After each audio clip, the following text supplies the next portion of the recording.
세대 얘기 나온 김에 재미삼아서 좀 각자 본인이 속한 세대를 어떤 키워드로 요약할 수 있는지 한 번씩 말씀 좀 해주시면 좋겠어요. 물론 이런 세대론이라는 게 다 이제 객관적이지 않고 주관적입니다. 주관적인 인상 비평 같은 건데 뭐 재미니까 보시는 분도 감안해서 들으시고요. 먼저 박인원 선생님. 저는 그런 거가 있는 것 같아요. 이게 절대적으로 저의 개인적인 주변에 의해서만 이야기하자면은 네. 냉소와 그 자기 방어. 냉소와 자기 방어. 냉소와 자기 방어. 물론 이제 냉소와 자기 방어는 연결되어 있습니다. 쉽게 이야기하자면은, 그러니까 이 냉소적인 태도는 그 슬라브의 지젝 같은 사람들이 이야기하는 약간 냉소적 주체 개념하고 비슷한데, 그러니까 본인이 실제로 바라보고 있고 살아가고 있는 현실과 어떻게 보면은 자신이 믿고 있는 것 자체를 분열적으로 만들어서, 한편으로는 내가 알고 있는데 알고 있지만 거기에 대하여 진심으로 믿는 건 아니야. 내가 이런 세상에서 살아가고 있고 한편으로는 뭔가 나 스스로에 대해 대단한 걸 할 수 있다고 믿는 건 아닌데 그 자본주의 사회 안에서 또 충실하게 살아가야 돼. 믿는 척하면서 믿는 척하면서 사는 이런 모습들의 양상이 어떻게 보면은 저는 약간의 80년대생들의 멘탈리티, 그런 세상을 적극적으로 바꿀 수 있다라고 막 확신하는 것도 아니고, 그러면서도 뜨뜻미지근하게 어떤 정치적인 방향성이라던가 혹은 자기 자신이 가급적 상처받지 않을 수 있는 종류의 인접해 있고 네. 약간 동일시 가능하거나 동질감을 느끼는 대상들과 좀 잘 연결해 왔던 이런 경험적인 것들이 있지 않을까라는 생각이 드는데, 이제 그러다 보니까 그 약간 90년대생들과의 차별성을 굳이 이야기를 하자면은 90년대생들이 더 가지고 있는 더 발랄하거나 더 나아가 더 발칙하게 스스로의 어떤 정체성을 발휘하는 거에 대해서는 약간의 질투 같은 것도 가지고 있다라는 생각도 하긴 하거든요. 80년대생들은 다른 한편으로는 조금 더 90년대생들보다는 사회적으로는 지금 더 안착해 있는 상황이긴 하지만 다른 한편 어떻게 보면은 실제로 크게 엄청 나은 상황에 있는 것도 아니고, 그러다 보니까 자신의 불안정성을 인정하면서도 동시에는 또 끼인 세대로서 가지고 있는 정체성 때문에 그런 것들을 명확하게 질투하는 건 근데 님이 아싸라서 그런 거 아니에요? 다른 분들 안 그럴 수 있잖아요. 같은 동세대 중에. 문단 인싸인데. 문단 인싸? 문단 핵인싸. 모든 것은 또 상대적이기 때문에 제가 또 인싸적 아싸고 아싸적 인싸고 이런 것이 있는 거죠. 과에서 아싸인데. 근데 보면은 인싸는 없어. 자기를 아싸라고 아싸라고 그러죠. 생각하지 네, 인싸라고 인싸라고 얘기하는 생각하는 사람은 사람은 우리가 보기에 인싸도 자기를 아싸라고 생각해. 그래서 저희가 생각할 때도 늘 그런 거예요. 뭐냐면은 인싸는 사실 상상 속의 동물인 거죠. 맞아. 현실엔 없는 거야. 인싸는. 그런데 이제 인싸를 끊임없이 생각함으로써 사실은 아싸로서의 나에 대한 위안을 주고, 아싸의 대타자가 인싸인 거지. 저 자신을 어느 정도 오히려 보호하고 방어하는, 어떻게 보면 그것도 이 냉소적인 태도 중에 하나인 거죠. 어쨌든 냉소와 자기 방어로 요약을 해주셨어요. 본인 세대를. 그러면 심리현 선생님. 저는 근데 여기 이 책에서도 네. 이 사람 세대론이 다 자기 주변 사람들 주변 사람 얘기를 자기 주변 됩니다. 사람들과의 인터뷰라든가 주변 사람들의 사례를 가지고 얘기를 하는 거고, 그렇기 때문에 세대론은 결국 경험론에 기반한 것일 수밖에 없는 것 같아요. 네. 저도 마찬가지고. 근데 사실 저의 경험론이라고 하는 것은 또 제가 가지고 있는 어떠한 그러한 여러 가지 그런 조건 속에서 뭐 딱히 뭘 말할 수 있는 건 사실 별로 없는 것 같아. 내 세대가 나는 특히 어떤 세대론으로 생각해 본 적이 거의 없기 때문에 그렇기 때문에 다 우리 같이 뭐 이렇게 공부를 좀 했다는 먹물 좀 든 사람들은 다 개인주의자들이잖아요. 그러니까 자기를 하나의 그냥 선생님 좋아하는 singularity, 그런 단독성을 가지고서는 스스로를 생각하지 어떠한 세대의 관점에서 별로 생각해 본 적이 없고, 저는 사실 세대론 자체에 대해서 굉장히 회의적인 사람이고 이거 자체가 허구라고 생각하기 때문에 질문을 봉쇄해 버리셨군요. 저는 특정 세대에 재미삼아 하겠다고 그렇게 말씀을 드렸는데 기속시키고 싶은 마음이 그렇게 엄격 없고요. 근엄 진지하게 말씀을 꼭 하셔야 되겠습니까? 예를 들면 같은 운동권 세대라고 해도 안 들어.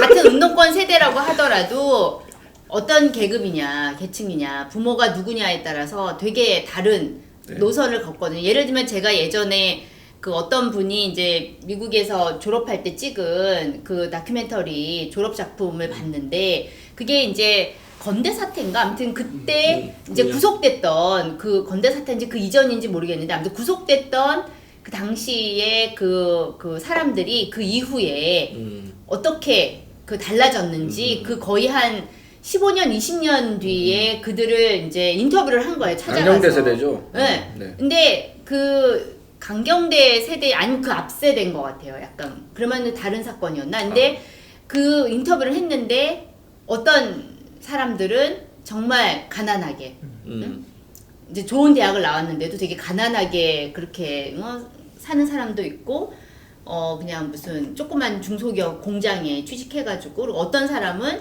그래서 삼성에 들어간 사람도 있고 이제 소위 말해서 이제 검사가 된 사람도 있고 40패스 해가지고 근데 사실 그게 삶이 다 달라요. 그들이 다 같은 세대지만 서로 같이 묶으면 서로 기분 나빠하지 않겠어요? 네. 그러니까 사실은 어떻게 보면은 586이 그 청년 세대를 등치고 있다는 이런 얘기도 많이 나오지만 모든 586이 다 등치고 있는 건 아니거든요. 그러니까 저만 해도 저도 이제 586이라고 할 수 있는데 저만 해도 지금 20대라고 하면 마치 우리가 염상섭의 3대에서 그 덕기와 덕기 할아버지가 서로 연합하듯이 오히려 나이 차이가 많이 나는 그러니까 지금 뭐 경쟁 상대일 수도 있고 지금 20대 30대 그런 관계에서는 저 같은 경우는 경쟁 상대라기보다는 뭔가 오히려 뭐 짠한 세대라고 해야 되나? 뭔가를 어떤 유산이 있으면 물려주고 싶은? 자식벌이죠, 정확히. 자식벌이니까. 그렇기 곡간 열쇠 좀 때문에 주십시오. 곡간 열쇠를 주고 싶은 세대란 말이에요. 사실 그 덕기 할아버지처럼. 그렇기 때문에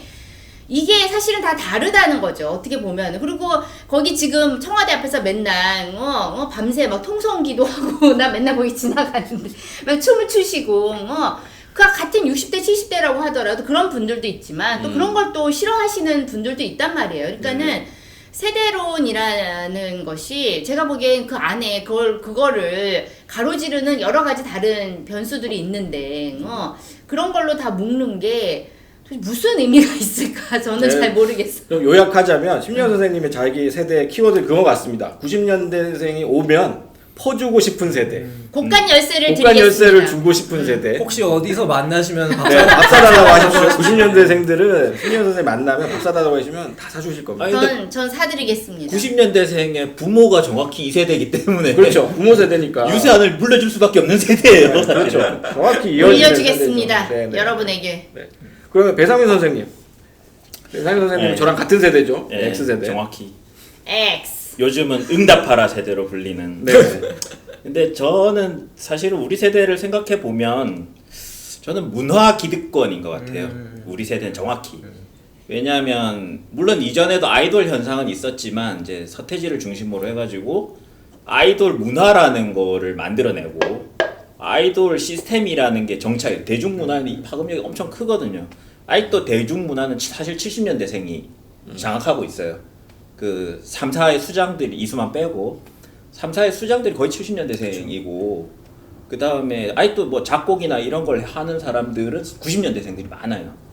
그리고 또 영화도 마찬가지죠. 영화 붐을 일으킨 것도 사실은 우리 세대예요. 그렇죠. 지금 한창 상방. 예, 그러니까 지금의 대중문화에 어떻게 보면 그 큰 시스템을 만든 게 이 70년대생들이에요.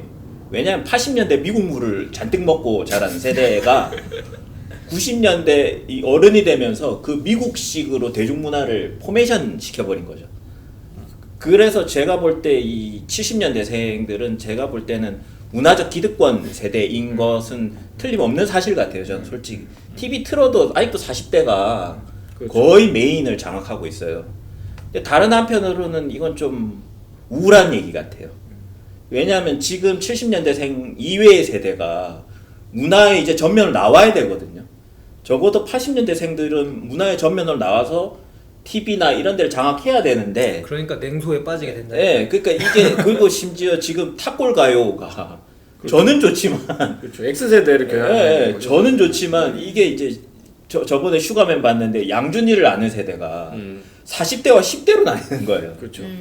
그러니까, 없어요. 네, 이게 10대한테 이게 90년대 문화가 재호명되는 게 저는 조금 저는 좋지만 전체적으로 보면 좀 우울한 현상인 거죠. 뭔가 벌써 한 바퀴 돌아서 복곡으로 이게 그러니까 이제 10대는 10대 나름대로의 문화를 치고 나가야 되는. 그래서 아까 청년 문화 말씀하셨지만 네. 자꾸 청년 문화가 만들어져야 되는데 네. 그 활기를 잃은 것 같아요. 그래서 제가 볼 때 이 K-팝도 사실은 어떻게 보면 지금의 위기예요. 예, 왜냐하면 지금 청년들이 또 치고 나와서 새로운 문화를 만들어줘야 자꾸 이렇게 발전하는데 70년대생들이 만들어 놓은 이게 끝물로 다가가고 있는 그런 느낌이 들어서 저는 이거는 문화 기득권이면서도 동시에 빨리 뒤로 뒷방 늙은이로 물러나야 되는 그런 세대라고 생각이 됩니다. 네. 끝으로 총평으로 한 말씀씩 해주시죠. 안 하셔도 되는데 총평에 제 질문은 이겁니다. 제 저자는 대체 왜 이 책을 썼을까요? 저자는 왜 대체 이 그냥 책을 뭐 썼을까요? 기업 보고서. 네, 심영 선생님의 이 답은 시종 일관 기업 기업 보고서다. 보고서다. 네. 네. 그냥 한마디로 네, 정리해 한마디로. 주셨고 또 저는 오히려 이 책에서 이야기하는 방식이 20대에는 큰 관심이 없고요. 그래서 저는 오히려 요즘에 재밌게 보고 있는 현상 중에 하나가 뭐냐면은 네. 이거는 이제 10대, 20대가 묶여 있는 현상인데, 그러니까 지금 유튜브로 활동하고 있는 염따라고 하는 염따. 힙합 가수가 있어요. 근데 이 사람이 제 또래거든요. 85년 즈음인데 어떻게 보면은 기존의 힙합씬에서 완전 무명이었어요. 거의 무명이었고 그냥 친구들이 그 유명한 친구들인 거죠. 일리네어 힙합의 뭐 덕화이어, 도끼 뭐 이런 쪽인 건데 딱 80년대 어떻게 보면 그때 주류에 있는 사람들인데, 근데 이 사람은 그냥 그 친구들하고 친할 뿐이지 실제로는 아무런 그 유명세가 없는데 유튜브를 시작하면서 혹은 이제 인스타에 이런 자기 영상 같은 것들을 올리기 시작하면서 이 어떤 말들을 유행을 시켰냐면 플렉스 해버렸지 뭐야? 이런 말. 그게 어느 정말 순간에 지금 유행이더라. 갑자기 네. 엄청나게 사용되고 있잖아요. 근데 이게 사실은 처음에 보면은 버는 돈도 얼마 없는데 가가지고 롤렉스, 시계 사고. 그러니까 이런 모습을 보여주는데 애들이 지금의 10대, 20대 초반이 열광을 한 거예요. 그러니까 뭔가 가오가 없는데 열심히 사는 착한 형. 혹은 남한테 인정받고 싶은데 능력이 없어 그게 잘 안 되는 형. 이런 이미지들을 갑자기 10대, 20대가 소비하기 시작한 거죠. 그래서 이 사람이 이제 티셔츠 판매를 하는데 그게 이제 나중에 2차 판매를 할 때 21억을 팔았단 말이에요. 근데 그거를 사는 사람의 심리가 저는 궁금했어요. 그러니까 이 21억을 소비해서 이 사람들은 뭘 티셔츠로 하고 21억 싶은가. 벌려면 얼마나. 근데 저는 그건 염따의 욕망이 아니라 이 컨텐츠를 소비하고 티셔츠를 산 사람들의 욕망이고, 이 사람들의 욕망은 제가 봤을 때 되게 선명한 것 같아요. 뭐냐면은 아까 이야기했던 덕화이어 도끼는 스웩이잖아요. 능력주의 서사죠. 내가 능력 있어서 내가 성공했어. 나는 그래서 이만큼 벌어. 인데 이제 이 어떻게 보면 힙합 주류하고 정반대 위치에 있는 염따를 보고 많은 사람들이 아마 저렇게 능력이 없어 보였습니다. 물론 아예 없다는 게 아니고 상대적으로 없어 보이는 저 형도 성공했으면 좋겠어. 라고 하는 거를 마치 드래곤볼에서 원기옥 모아주듯이 지구인들이 손들어져가지고 손오공한테 몰아주듯이 염따한테 몰아준 거죠. 손오공이 아니라 크리링을 살려주는 거예요. 그렇죠, 그렇죠. 네. 그래서 이 염따가 그거를 번고 또 플렉스를 마음껏 하는 모습이 사실은 지금 딱 10대, 20대들 초반이 생각하고 있는 능력 없어도 성공하는 사람 이야기.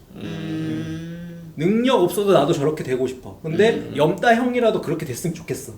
라고 생각하는 이 심리가 저는 너무 한편으로는 짠하면서 웃긴데 훈훈하기도 하고 그러네요. 근데 재밌는 현상인데 네. 한편으로는 짠하면서 네. 한편으로는 이게 과연 어떻게 될까? 네. 앞으로는 어떻게 우리가 능력 없는 사람들을 성공하는 이야기를 정말로 획득할 수 있을까에 네. 대한 궁금증이 많아서 그러니까 이 책보다는 염따가 훨씬 더 흥미로운 현상이다. 이렇게 말하고 싶습니다. 네. 우리 유튜브도 능력은 없지만 좀 잘 됐으면 좋겠네요.